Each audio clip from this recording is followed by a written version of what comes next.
प्रभाग क्रमांक 10 मधून 10ची उमेदवारी दिल्यामुळे मी महिला आघाडीची अध्यक्ष आहे बेसापिपळा नगरपंचायतची आणि प्रभाग क्रमांक 10 मधून मला निवडून येण्यासाठी मी लोकांना विनंती करेल की मला जास्तीत जास्त मताने निवडून द्या।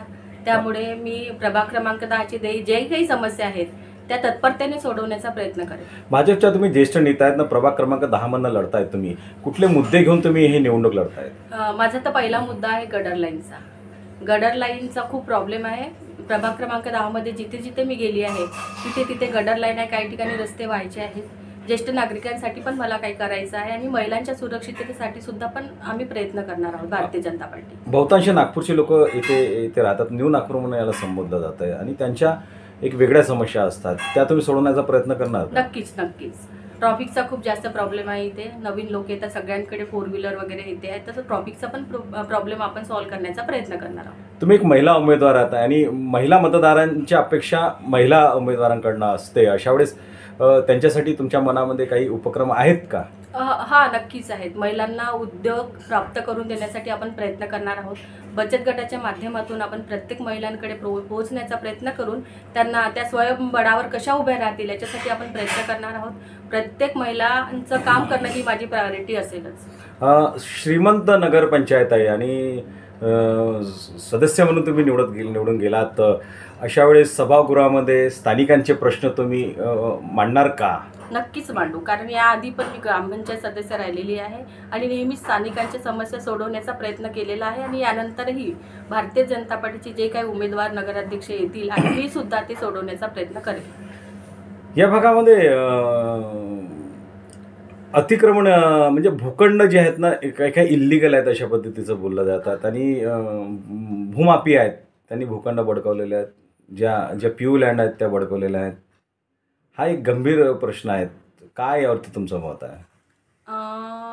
असेल असं, आता मी 14 ते 19 होती तेव्हाही होतं आणि नंतर हे राहील, पण यासाठी पण आपण नक्कीच प्रयत्न करू, ज्यांचे अधिकार त्यांना मिळतीलच। एक महिला वर्गाशी जेव्हा आम्ही संवाद साधला तेव्हा त्यांची एक फार मोठी एक अडचण आहे की पाण्याचं बिल जास्त येत आहे। हा, तर यासाठी सदस्यांनी किंवा नगराध्यक्षांनी काहीतरी करावं, हे कमी व्हावं, काय यासाठी तुम्ही काय प्रयत्न करणार? त्यासाठी आपलं जवळपास 6 महिन्यापासून बोलणं सुरू आहे।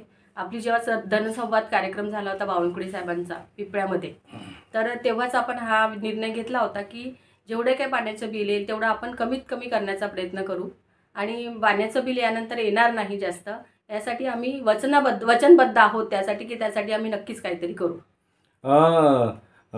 या भागातील तुम्ही उमेदवार आहेत, तर विकासात्मक काही ब्लूप्रिंट आहे का तुमच्या मनामध्ये? विकासात्मक ब्लूप्रिंट म्हणजे रस्ते, गटर लाईन, हे सगळं आहेच, बरोबर आहे। हे सगळं म्हणजे प्रत्येक गार्डन आपण डेव्हलप करण्याचा प्रयत्न करतच आहोत आणि होतच आहे सगळं काही। आणि यानंतर तुम्हाला बेसा, बैलतोरडी, पिपळा, घोगली स्मार्ट सिटी म्हणून दिसेल, म्हणजे तिथं स्वच्छता अभियानाकडे आपण जातीने लक्ष देत आहोत आणि देणारच आहोत पुढे पण।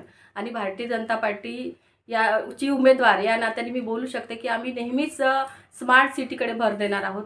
स्वच्छता राहणार नाही, स्वच्छता राहील आपल्याकडे, याचं पण आपण नेहमी नियोजन करणार आहोत आणि नक्कीच लोकांना खूप काही वेगळं पाहायला मिळेल आमच्या कारकिर्दीमध्ये। स्मार्ट नगरपंचायतच्या संदर्भामध्ये तुम्ही आता पुढे पाऊल टाकणार आहात, अशा वेळेस ही नगरपंचायत पेपरलेस, म्हणजे सगळ्या ज्या काही पेपरलेस व्हावी या दृष्टिकोनातून काही तुमच्या पुढे पाऊल टाकणार का तुम्ही? नक्कीच नक्कीच टाकू, पेपरलेस होण्यासाठी आपण नक्कीच प्रयत्न करू। यानंतर आपल्याबद्दल असं काही पेपरमध्ये येणार नाही वगैरे। नाही, पेपरलेस म्हणजे सगळं ऑनलाईन पद्धतीने जर आपण केलं, जवळपास आपलं सगळं सुरू आहे आता, टॅक्स वगैरे हे ते सगळं आपण ऑनलाईन पद्धतीनेच करत आहोत आणि पेपरलेस म्हणजे होणारच आता 100%, जवळपास अर्धाधिक तर डिजिटल झालेलंच आहे, यानंतर होईल। तुमच्या प्रतिद्वंदी विरोधक काँग्रेसचे उमेदवार म्हणून लढतायत, अशा वेळेस काय वाटतंय एकंदरीत? ॲक्च्युली काँग्रेसचे जे उमेदवार आहेत त्यांना मी काही फारशी ओळखत नाही, ते हाऊसवाईफ आहेत।